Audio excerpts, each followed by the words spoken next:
2016 সালে plane crash ল্যান্ডিংয়ের উপরে ভিত্তি করে একটা মুভি মুক্তি পায়। আজ সেই মুভিটা আপনাদের সামনে এক্সপ্লেন করব। এই মুহূর্তে সেই মুভিটা এক্সপ্লেন করার বিশেষ একটা কারণ নিশ্চয়ই তো আছে, আর কারণটা অনেকেই হয়তো ইতিমধ্যে আস করতে পারছেন। মাথায় যেটা এসেছে সেটাই ধরে নিন, কারণ আপনি যা ভাবছেন আমিও সেটাই ভাবছি। তো চলুন আর কোনো স্পয়লার না দিয়ে পুরোপুরি মূল গল্পে ঢুকে যাই। সিনেমার শুরুতে দেখা যায় একটা রানওয়েতে বেশ কয়েকটা বিমান দাঁড়িয়ে আছে। এদের মধ্যে একটা ছিল ফ্লাইট নাম্বার 1549। 155 জন যাত্রী নিয়ে বিমানটি নিউ ইয়র্ক থেকে টেক অফের জন্য অপেক্ষা করছিল। একসময় ক্লিয়ারেন্স পাওয়ার পর বিমানটা ধীরে ধীরে চলতে থাকে এবং কিছুক্ষণের মধ্যেই নিউ ইয়র্ক সিটির আকাশে উঠে আসে। প্রথম দিকে সব কিছু ঠিকঠাকই চলছিল, যেমনটা আমরা দেখেছিলাম ভারতের আহমেদাবাদ থেকে উড্ডয়নের পর এয়ার ইন্ডিয়ার ফ্লাইটের ক্ষেত্রে। ফ্লাইট 1549-এর পাইলট এবং বিমানের স্টাফরা খুবই অভিজ্ঞ ছিলেন। পাইলট যিনি ছিলেন তার নাম ছিল সুলি। সুলির 40 বছরের বিমান ওড়ানোর অভিজ্ঞতা ছিল। তো প্লেনটি যখন 28,100 ফুট উচ্চতায় উঠে আসে, তখন হঠাৎ করে পাখির একটা বড় ঝাঁক এসে বিমানের ইঞ্জিনের মধ্যে ঢুকে পড়ে, ফলে উভয় ইঞ্জিনে আগুন ধরে যায়। আচমকা এই পরিস্থিতিতে বিমানের পাইলট সহ যাত্রীরা একেবারে হতবিহ্বল হয়ে পড়েন। ইঞ্জিন খারাপ হয়ে যাওয়ায় প্লেনের স্বাভাবিক ব্যালেন্সটা নষ্ট হয়। যাত্রীরা আতঙ্কে চিৎকার করতে থাকে। ক্রু মেম্বাররা চেষ্টা করতে থাকে যাত্রীদের শান্ত করতে এবং তাদের বোঝাতে যে সব কিছু স্বাভাবিক আছে, তারা যেন আতঙ্কিত না হয়। পাইলট সুলি এবং কো পাইলট যখন ইঞ্জিনটা পরীক্ষা করেন, তখন তারা বুঝতে পারেন ইঞ্জিন পুরোপুরি কাজ করা বন্ধ করে দিয়েছে এবং ভয়ের যে ব্যাপারটা হচ্ছে সেটা হলো প্লেন দ্রুত নিচের দিকে নামতে শুরু করছে। আর এই বিষয়টা বুঝতে পেরে যাত্রীরা আরও বেশি আতঙ্কিত হয়ে ওঠে। কিছুক্ষণের মধ্যেই বিমানের সব আলো নিভে যায়। সার্বিক পরিস্থিতি বিবেচনা করে ক্যাপ্টেন সুলি রেডিওর মাধ্যমে কন্ট্রোল রুমে বিমানের কারেন্ট সিচুয়েশনটা জানান। সব শুনে কন্ট্রোল রুম থেকে তাকে জানানো হয় তাদের জন্য রানওয়ে খালি করে রাখা হয়েছে, তারা যেন দ্রুত ফিরে আসে।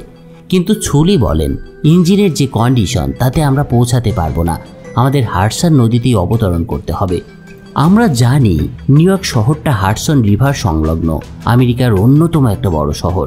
হাডসন রিভার অনেক বড় একটা নদী এবং এর আগে কেউ এখানে কখনো এ ধরনের অবতরণ করেনি বা এরকম ঘটনা ইতিহাসে খুঁজলে আপনি পাবেন না। তো এরপর সুলি তার কো পাইলটের সাথে রিভার ল্যান্ডিংয়ের বিষয়ে দ্রুত কিছু কথা বলে নেন এবং তারপর তিনি চূড়ান্তভাবে সিদ্ধান্ত নেন বিমানটিকে পানিতেই ল্যান্ডিং করাবেন তিনি। এরপর তারা দুজনে মিলে সেই বিশাল বিমানটাকে হাডসনের উপরে নিয়ে আসেন এবং পানির সাথে প্রচণ্ড ধাক্কা লাগলেও একসময় হাডসন নদীতে সফলভাবে ল্যান্ডিং করাতে সক্ষম হন তিনি। এ ধরনের কাজে যাত্রী এবং ক্রুদের অবস্থা কেমন হতে পারে সে বিষয়ে আশা করি আর বর্ণনা দেওয়ার প্রয়োজন নেই। তো বিমানটা পানিতে নামার সাথে সাথেই ইমার্জেন্সি দরজা খুলে দেওয়া হয় এবং একে একে সবাইকে বের করে আনা হয় বিমান থেকে। এরপর একটা অভূতপূর্ব দৃশ্যের অবতারণা ঘটে। দেখা যায় সব যাত্রীরাই প্লেনের ডানায় এসে দাঁড়িয়েছে। এর কিছুক্ষণের মধ্যেই টহল রেস্কিউ বোটগুলো এসে সবাইকে উদ্ধার করে।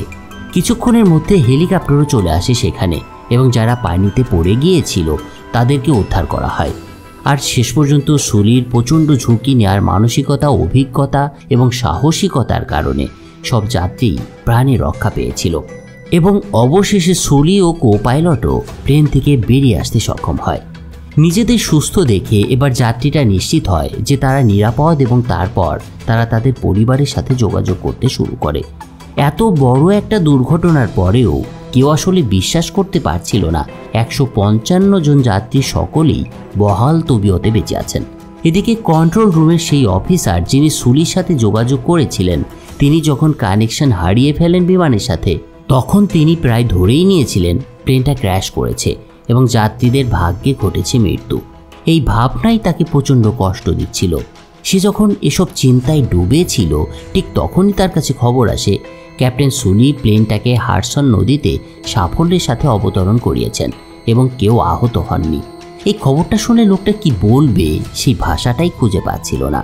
এদিকে সুলি এবং কো পাইলট নদীর তীরে দাঁড়িয়ে প্লেনটাকে ধীরে ধীরে ডুবে যেতে দেখেন হাডসনের পানির নিচে। এই দৃশ্যটি ছিল খুবই আবেগপূর্ণ একটা দৃশ্য, কিন্তু এই ভালো লাগার মুহূর্ত বেশিক্ষণ স্থায়ী হয় না, কারণ সুলি বিমানটিকে কেন এয়ারপোর্টে ফেরত না এনে পানিতে ল্যান্ডিং করালেন। এই কারণে মার্কিন সরকার একটা তদন্ত কমিটি গঠন করেন এবং সুলিকে দোষী সাব্যস্ত করা হয়। ফলশ্রুতিতে সুলিকে ডাকা হয় তদন্তের জন্য। সরকারের এই কাণ্ডে বেশ অবাক হয়েছিলেন ক্যাপ্টেন সুলি। তিনি জীবনের ঝুঁকি নিয়ে যাত্রীসহ ক্রুদের জীবন বাঁচাতে পানিতে বিমান ল্যান্ডিং করিয়েছেন।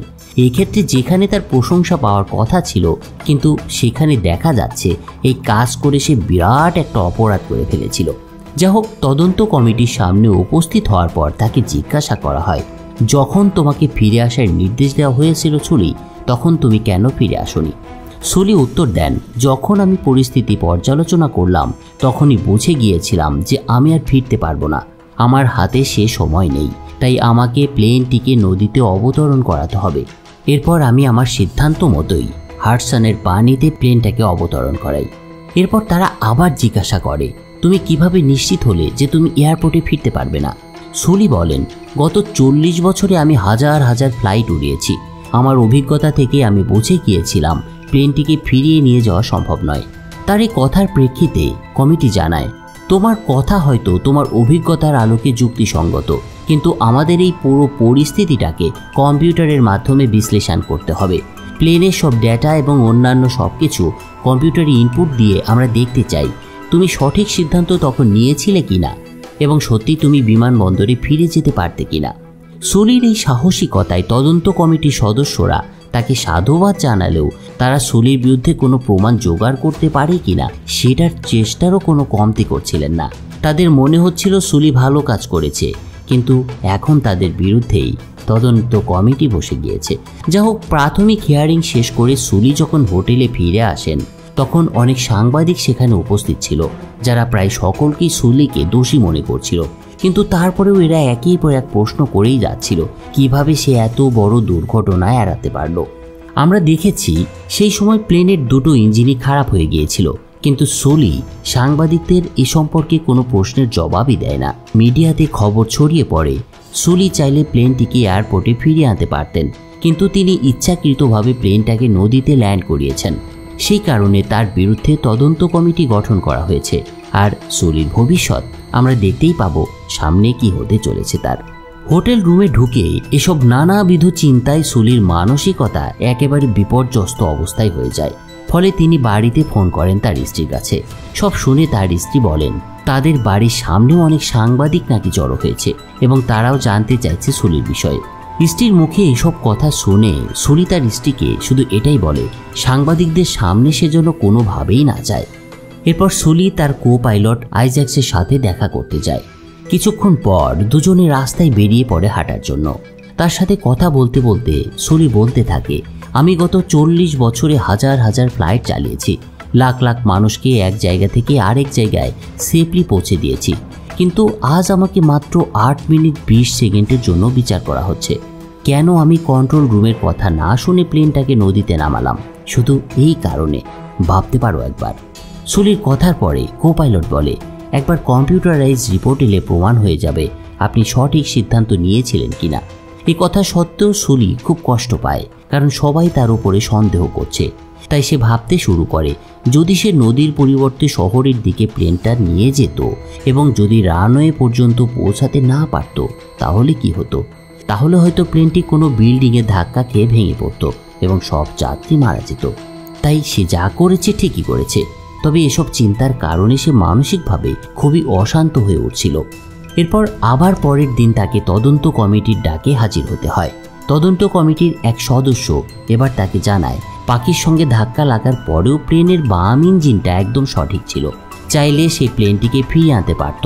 তখন সুলি বলে, আমি নিজে সেই ইঞ্জিনটি দেখতে চাই, কিন্তু কমিটি জানায় প্লেন ক্র্যাশের পরে সেই অংশটা পুরোপুরি নষ্ট হয়ে গিয়েছে। কিন্তু সুলি তারপরেও বলে, প্লেন ক্র্যাশ হয়নি, আমি নিজে সেটাকে নদীতে নামিয়েছি। কিন্তু কমিটি তার কথার রেশ ধরে আবার বলে, যদি আমরা বাম ইঞ্জিনের কথা বাদও দিই, তাহলে প্লেনে এত শক্তি ছিল যে সেটাকে এয়ারপোর্টে ফিরিয়ে আনা যেত অনায়াসেই। আমরা কম্পিউটারে টেস্ট করেছি, সব টেস্টেই দেখা গিয়েছে রানওয়েতে ল্যান্ড করানো সম্ভব ছিল। এ কথা শোনার পর সুলি বলে, আমি সেই সমস্ত মেজারমেন্টগুলো দেখতে চাই। তখন একজন মহিলা অফিসার বলে ওঠে, আমরা আপনাকে সেটা দেখাতে দিতে পারি না, এটা নিয়মের বাইরে। তাছাড়া মিডিয়াতে আমাদের অনেক বদনাম হচ্ছে। আসলে সবার ধারণা ছিল সুলি হয়তো ভুল করেছে। আর যদি সেটা প্রমাণ হয়ে যায় তাহলে তার পাইলট হিসেবে ক্যারিয়ার চিরতরে শেষ হয়ে যাবে। দ্বিতীয় হিয়ারিং থেকে হোটেলে ফেরার পর সুলি আবার তার স্ত্রীকে ফোন করে।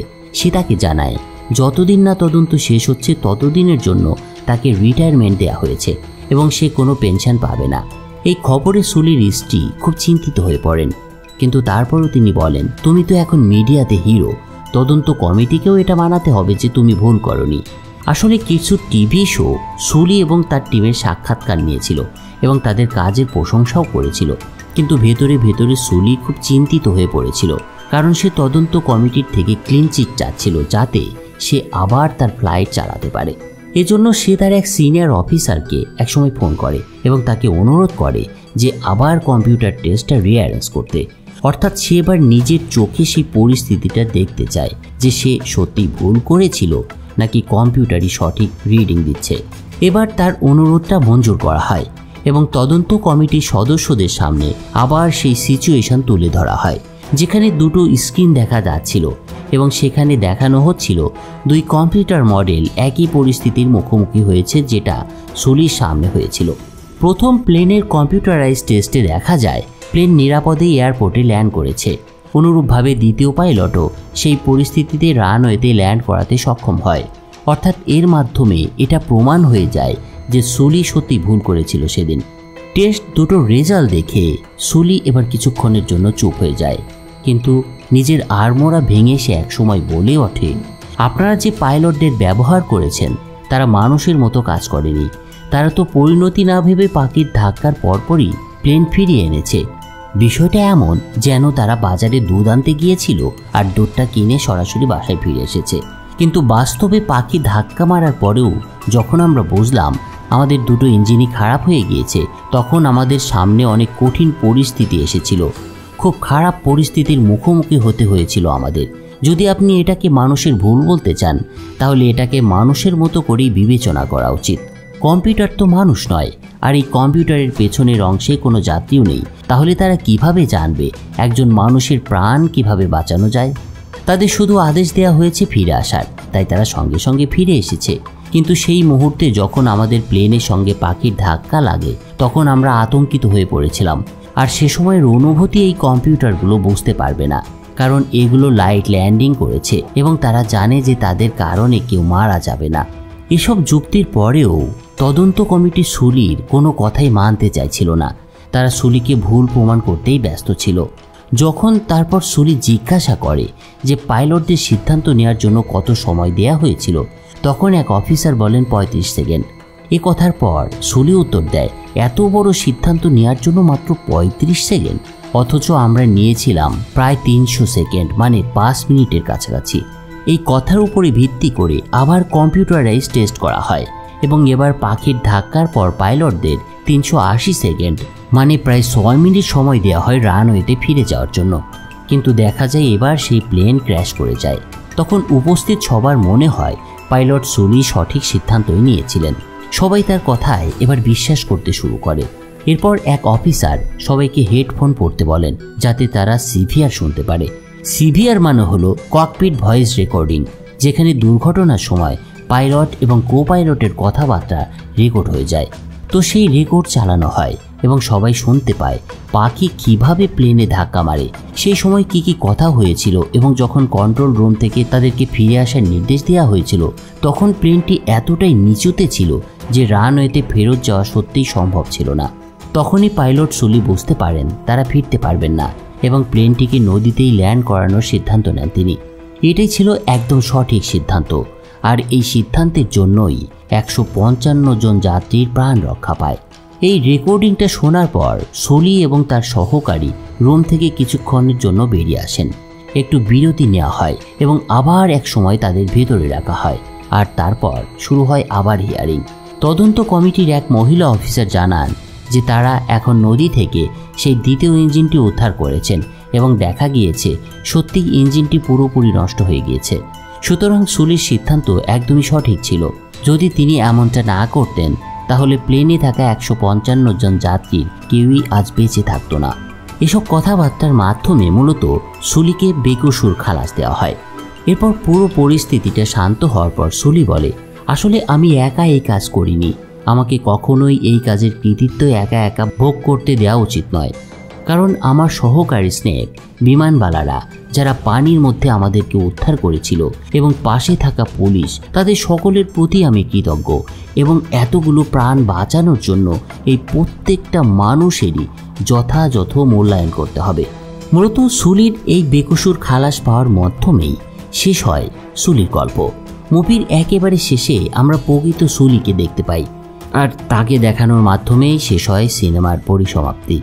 আসলে একজন মানুষের তাৎক্ষণিক সিদ্ধান্তই বাঁচিয়ে দিয়েছিল এতগুলো মানুষের জীবন, এবং এক্ষেত্রে সুলিকে সাধুবাদ জানাতেই হবে। তো যদি এই ভিডিও ভালো লেগে থাকে তাহলে চ্যানেলটি সাবস্ক্রাইব করবেন আর বেল আইকনে ক্লিক করতে ভুলবেন না বন্ধুরা। সবাই ভালো থাকবেন, ফিরছি অন্য কোনো একদিন নতুন কোনো এক মুভি এক্সপ্লেইন নিয়ে।